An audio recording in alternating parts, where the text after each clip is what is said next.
Maybe two sections of the things there. One is stars are made earning more, much more earning.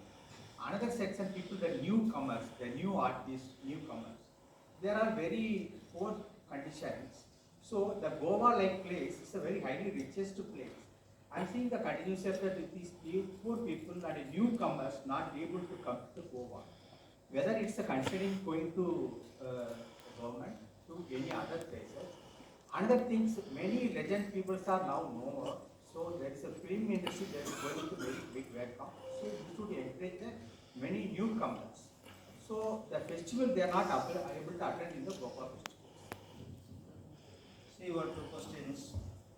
One is second question you are asking that's why we are giving new 100 young people opportunity. So the new minds, they are coming, they are exhibiting, they are giving opportunity to them for exhibiting them talent. The first question is that while fine discussions are there. So the Goa Chief Minister came forward and he, last year also the same question you asked, I remember. Then Anurag gave an answer to you.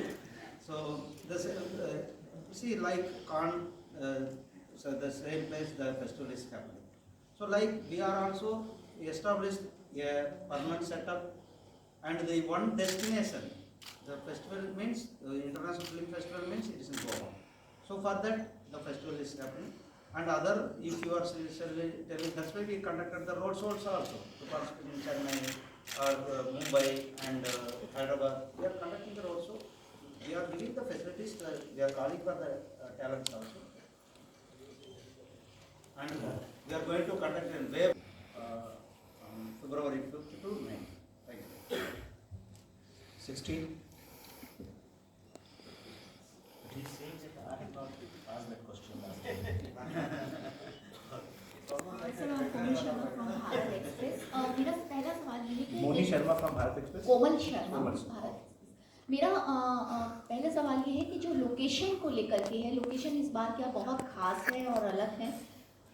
जो सुना गया कि किसी floating yard जो है उस पर interactions और पैनल डिस्कशन होंगे।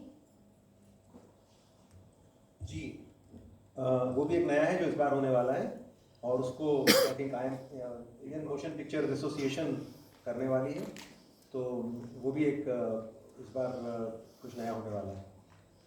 मेरा सर दूसरा सवाल प्रसून जी से है। प्रसून जी, जिस तरीके से इस तरीके के बड़े फेस्टिवल्स अब हम कर रहे हैं, तो इसमें वो वाले यंग डायरेक्टर जो होंगे, जो जिनके पास कैमरा नहीं है, क्योंकि मोबाइल बहुत एक्स्ट्रा एडवांस हो गए हैं, उनके लिए कितनी स्कोप आने वाले वक्त में और इस बात को लेके है?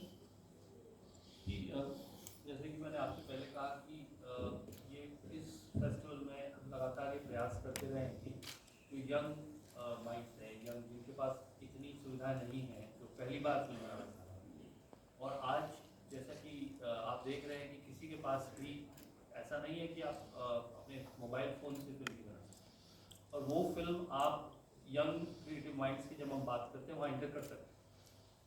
तो शेखर इस समय भी आकर कहते हैं कि आई डोंट नो, मतलब तो आपको समझ में आना चाहिए कि लगातार चलने वाली प्रक्रिया है। लेकिन कोई भी छोटे से छोटी जगह में, आपने तो इंस्टाग्राम में देखा होगा और रील्स में और वीडियो यूट्यूब में, कि आज मंचों का अभाव नहीं है और लोगों के पास ऐसा नहीं है कि इतना एनिग्मा जो फिल्म मेकिंग और लोगों के बीच जो स्टोरी टेलिंग के बीच जो एक रहस्य सा आ गया था ना, वो हटने की कोशिश और उसके लिए प्रयास हो रहे हैं कि वो दूरियां कम हो, क्या वो मास्टर्स क्लासेस के थ्रू हो या सेशंस के थ्रू हो, लोगों को जो है कहानी कहने में इतनी कठिनाई और इतनी तकलीफ नहीं हो कि वो एक बड़ा रहस्यवादिता है उसमें, कोई मैं तो पहुंच ही नहीं सकता वहाँ तक। वो टेक्नोलॉजी वो दूरी कम कर रही है और ये फेस्टिवल भी वो दूरी कम करने का प्रयास है। एंड जस्ट टू ऐड, माननीय प्रधानमंत्री जी ने लाल किले से इंडिपेंडेंस डे के अपने उद्बोधन में डिज़ाइन इन इंडिया और क्रिएटर्स के लिए कुछ इम्पोर्टेंट विजन दिए थे और दिशा निर्देश दिए थे। उसके बाद से ही आप देखें तो क्रिएटर्स इकोनॉमी से रिलेटेड एस्पेक्ट्स में दो इम्पॉर्टेंट पहल हुई हैं। क्रिएट इन इंडिया चैलेंज का सीजन 1 लॉन्च हुआ है। इसमें एक्चुअल में हमने तो 25 चैलेंज शुरू में लॉन्च किए थे, वी थॉट 2025 में शोकेस हो रहे हैं, बट इतना ज़्यादा उसमें उत्साह आया है कि now we have more 5 more challenges which have been added to that list। तो लगभग 30 चैलेंज अब हमारे पास जारी हैं, हर फील्ड से हैं वो, क्रिएटर्स की पूरी दुनिया से रिलेटेड चैलेंजेस हैं वो, चाहे एनिमेशन हो, चाहे रील मेकिंग हो, चाहे म्यूज़िक बनाना हो, चाहे कुछ आर्टिफिशियल इंटेलिजेंस से रिलेटेड काम करना हो, या कुछ रेडियो से रिलेटेड काम करना हो, या फिल्म का पोस्टर ही क्यों ना बनाना हो। इस किस्म के हर एरिया के सारे चैलेंजेस, जो पूरी क्रिएटर इकोनॉमी आज बहुत इम्पॉर्टेंट, ना केवल हमारे देश की एम्प्लॉयमेंट से रिलेटेड जुड़ी हुई है, पर हमारे देश में कंटेंट के क्रिएशन को बढ़ावा देने के लिए छोटे छोटे गांव, कस्बे, जहाँ से यंग फिल्म मेकर्स, चाहे वो फीचर फिल्म नहीं बना रहे हैं, वो छोटी छोटी रील्स बना रहे हैं, फिल्म्स बना रहे हैं, और इतना इंटरेस्टिंग और इतना क्रिएटिव तरीके से बना रहे हैं, तो इन सभी लोगों तक पहुंचने के लिए जो ये create in India challenge season 1 launch हुआ है, और यहीं से हम आप सभी को हमने बताया था उसके बारे में जब हमने लॉन्च किया था, हमें उम्मीद नहीं थी कि उसका रिस्पॉन्स इतना ज़्यादा ओवरवेलमिंग होगा। आज कम से कम 10 से 20 लाख लोगों को हमने इसमें रीच आउट तो किया है। रजिस्ट्रेशंस आज की तारीख में लगभग 10-12 हज़ार है।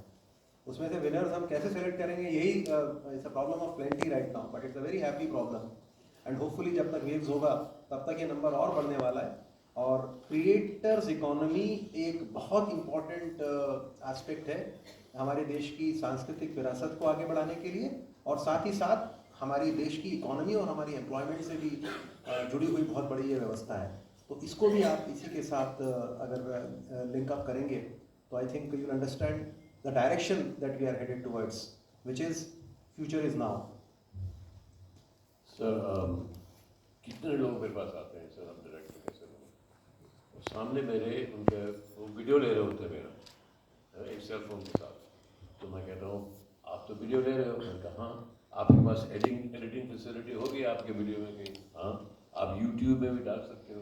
मैंने कहा हाँ, तो बन गए डायरेक्टर, आप शूट भी कर रहे हो, एडिट भी कर रहे हो, यूट्यूब पर भी डाल रहे हो। आपका सवाल क्या है? अक्सर का सवाल ये नहीं होता कि हम डायरेक्टर कैसे बने, हम सर फेमस डायरेक्टर कैसे बने, ये सवाल है। उसका जवाब नहीं है मेरे पास। उसका जवाब है कि your subconscious somehow relates to the subconscious of the audience's subconscious, then you'll be famous. But fame is not the only thing for creativity, right? So the creator's economy, everybody can be creative, and some people will be world beaters, some will just be creative, right? 271.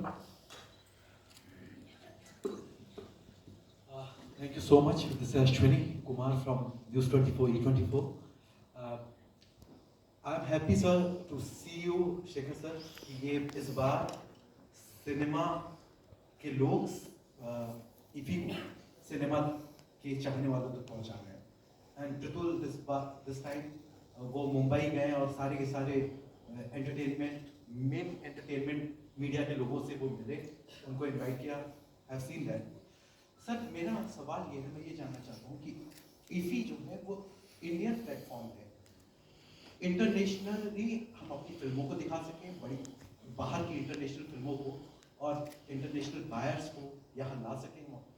इसके तौर पर अभी तक हम कोशिश बहुत करते रहे हैं, और हम अभी भी सुनते रहे हैं कि हम कान से बड़े होने की कोशिश कर रहे हैं, लेकिन क्या एग्जैक्टली कहीं हम लैग कर रहे हैं, हम पहुँच नहीं पा रहे हैं, या हमारे पास इंटरनेशनल जो मीडिया है हमारी फिल्मों को देखने के लिए जो यहाँ आने वाली है, या इंटरनेशनल बायर्स है, कहाँ हम लैग कर रहे हैं? कहीं तो है कुछ कर।